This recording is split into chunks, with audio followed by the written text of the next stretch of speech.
नमस्कार दोस्तों, कैसे हैं आप सब। स्वागत है आप सभी का आपके अपने YouTube चैनल पर। दोस्तों, बिहार के इस गांव में अपने नाग के लिए 500 साल से जिंदा है ये इच्छाधारी नागिन। नागिन के बदले की ऐसी दास्तां जिसे सुनकर आपके पैरों तले जमीन निकल जाएगी।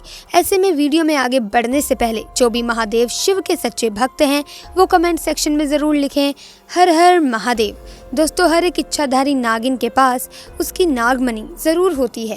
कहते हैं जब स्वाति नक्षत्र की पहली बारिश होती है तो उसकी पहली बूंद अगर कोबरा सांप के मुंह में चली जाए तो वो सांप अपने मुंह में नागमणि उत्पन्न करता है।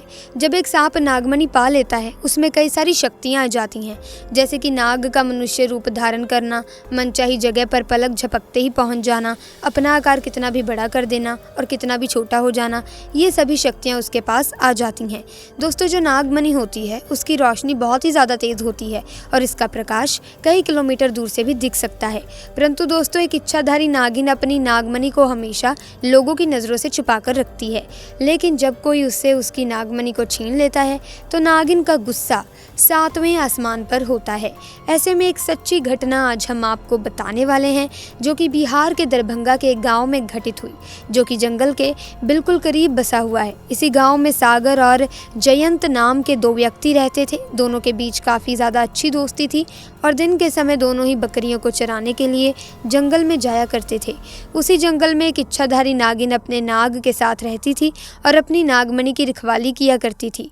एक बार जयंत की एक बकरी घने जंगल में चली गई। जयंत ने सागर से कहा कि तुम आज मेरी बाकी बकरियों को घर वापस ले जाओ, मैं अपनी इस बकरी को जंगल के अंदर से ढूंढ कर वापस आता हूँ, जो शायद जंगल में थोड़ा अंदर चली गई है। उधर नागिन भी अपना भेष बदलकर तथा मनुष्य रूप धारण कर नाग को नागमणि की रक्षा के लिए छोड़ गांव के भ्रमण के लिए निकली हुई थी। जब जयंत अपनी बकरी को ढूंढते हुए उस जंगल में पहुंचा तो पेड़ के नीचे बने बिल में से उसे तेज रोशनी आती हुई दिखाई दी। उसे लगा कि कोई कीमती हीरा या फिर आभूषण उसके नीचे छुपा हुआ है, तो उसने उसी पेड़ की टहनी को तोड़ा और एक बड़ा सा डंडा बना लिया और उस बिल को जोर जोर से मारकर तोड़ने लगा। उस बिल को तोड़ते समय जयंत बहुत तेजी से डंडे से वार कर रहा था, जिसमें से 2 चोट नाग के बिल के अंदर मौजूद नाग पर लग गई और नाग ने उसी समय अपना दम तोड़ दिया। जब जयंत ने मरे हुए नाग की ओर देखा और उसके पास वो तेज चमकती हुई मणि को देखा तो वो समझ गया कि वो चमकती हुई चीज़ और कुछ नहीं बल्कि एक नागमणि है। उसने पहले नाग को डंडे से हिलाया और ये सुनिश्चित किया कि नाग वाकई में मर गया है या फिर जिंदा है। जब इस बात को पक्का कर लिया गया कि नाग मर ही गया है तो उसने अपनी जेब से रुमाल निकालकर उसके अंदर उस नागमणि को रख लिया और भागता हुआ तेजी से घर को निकल गया और ये भी भूल गया कि वो जंगल में अपनी बकरी को ढूंढने आया था और वो बकरी अभी भी जंगल में ही रह गई। इधर जब नागिन वापस अपने बिल की तरफ लौटी तो जैसे ही उसने नागमणि गायब पाई और अपने नाग को मरा हुआ देखा तो वो गुस्से से आग बबूला हो गई। उसने अपनी शक्ति से नाग की आंखों में देख लिया कि उसके नाग का कातिल कौन है। दोस्तों, जयंत ने अब एक बहुत बड़ी गलती कर दी थी। उसने नाग के मरे हुए शरीर को वहीं जंगल में ही छोड़ दिया था। अगर वो नाग के शरीर को उसी समय जला देता तो शायद नागिन को उसके बारे में कभी पता ही नहीं चलता। उधर जयंत बहुत खुश था क्योंकि उसे दुनिया की सबसे शक्तिशाली चीज़ मिल चुकी थी, यानी नागमणि मिल चुकी थी। जयंत जब घर पहुंचा तो सबसे पहले उसने नागमणि अपने हाथ में पकड़ी और इच्छा जाहिर की कि जंगल में जो बकरी खो गई है उसे वापस मिल जाए। तो चमत्कार ऐसा हुआ कि अगले ही पल वो बकरी उसके घर के दरवाजे के बाहर खड़ी थी। जयंत ये सब देखकर बहुत खुश हो गया। उसने नागमणि की सहायता से अपने घर को ही बदल दिया और अब गाँव का सबसे अमीर इंसान बन चुका था, और वो भी केवल और केवल नागमणि की मदद से। अपने नाग की हत्या का बदला लेने के लिए नागिन आग बबूला हो उठी थी, परंतु वो विवश थी क्योंकि जयंत के पास नागमणि थी और वो तब तक जयंत को नुकसान नहीं पहुंचा सकती जब तक उसके पास वो नागमणि मौजूद है। दोस्तों, कहते हैं कि इच्छाधारी नागिन बगैर नागमणि के कोई भी रूप धारण कर सकती है। अपनी शक्ति का फायदा उठाकर नागिन ने एक सुंदर कन्या का रूप धारण किया और जयंत जब किसी काम से दूसरे गाँव जा रहा था तो उसके बीच रास्ते में वो बैठ गई और रोने लगी। जब जयंत ने देखा कि एक बहुत ही सुंदर स्त्री रो रही है तो वो तुरंत बैलगाड़ी से नीचे उतरा और उस कन्या से पूछने लगा कि आप क्यों रो रही हो। सुंदर लड़की के भेष में उतरी उस नागिन ने कहा कि मेरा नाम शिल्पा है और मैं अपने पति के साथ दूसरे गांव में रहती हूँ, परंतु कल वो एक कन्या के साथ शादी करके आ गया गया और मुझे मार मार कर घर से बाहर निकाल दिया।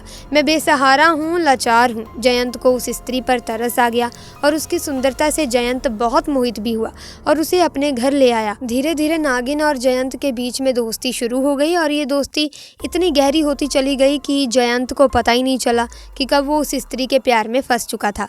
एक दिन जयंत और शिल्पा यानी कि वो नागिन दोनों घूमने के लिए गए और एक जगह एकांत पाकर शिल्पा ने जयंत से पूछा, तुम्हारे गले में ये चमकती हुई चीज़ क्या है? तो जयंत बोला कि अरे कुछ नहीं, साधारण सा आभूषण है, मुझे बहुत अच्छा लगता है इसलिए मैं इसे गले में पहन लेता हूँ। दोस्तों ये वही आभूषण था जिसे आप और हम नागमणि के नाम से जानते हैं। जब शिल्पा बोली कि क्या तुम मुझे ये आभूषण कुछ समय के लिए दे सकते हो, क्योंकि मुझे इसकी चमक बहुत भाती है, मैं इसे पहन कर देखना चाहती हूँ कि आखिर ये मेरे गले में कैसा लगता है। इस पर जयंत चिल्लाते हुए बोला, नहीं मैं ये तुम्हें नहीं दे सकता हूँ, इसके बदले तुम कुछ भी मांग लो, मैं तुम्हें दे दूंगा। इस पर शिल्पा एकदम से गुस्सा होकर बोली, जयंत तुम तो कहते थे कि तुम मुझसे बहुत प्यार करते हो, अपनी जान से भी ज़्यादा प्यार करते हो, और मैंने बस तुम्हारे एक गले का छोटा सा आभूषण ही तो मांगा है और तुम इस चीज़ को मुझे देने से मना कर रहे हो। मुझ पर गुस्सा क्यों हो रहे हो? रहने दो, मैं जानती हूँ कि तुम्हारे लिए क्या ज़्यादा मायने रखता है। दोस्तों फिर जयंत ने ना चाहते हुए भी वो आभूषण शिल्पा को दे दिया और शिल्पा को देते हुए ये बोला कि ठीक है, कुछ समय के लिए तुम इसे पहन सकती हो, परंतु ध्यान से कहीं घुमा मत देना। शिल्पा के हाथ में जैसे ही वो नागमणि आई, शिल्पा का रूप एकदम से बदलने लगा। केवल एक ही पल में वो शिल्पा एक सुंदर कन्या से एक भयानक नागिन के रूप में परिवर्तित हो गई।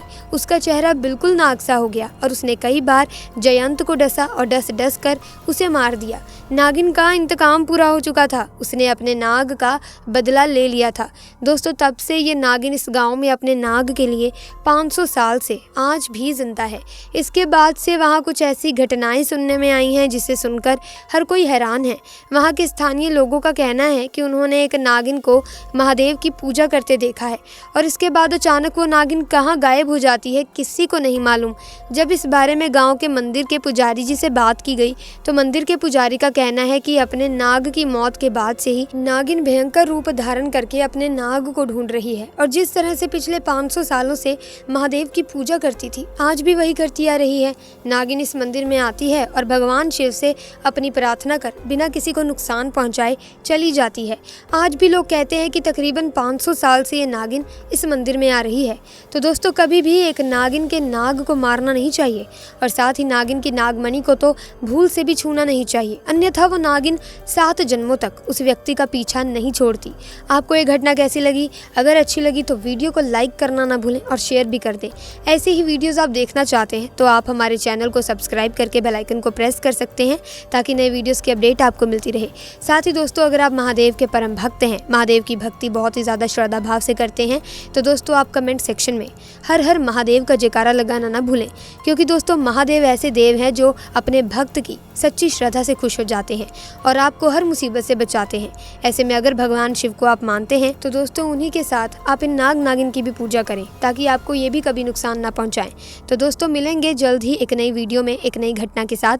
तब तक के लिए हमें दीजिए इजाज़त। आपका बहुत बहुत धन्यवाद।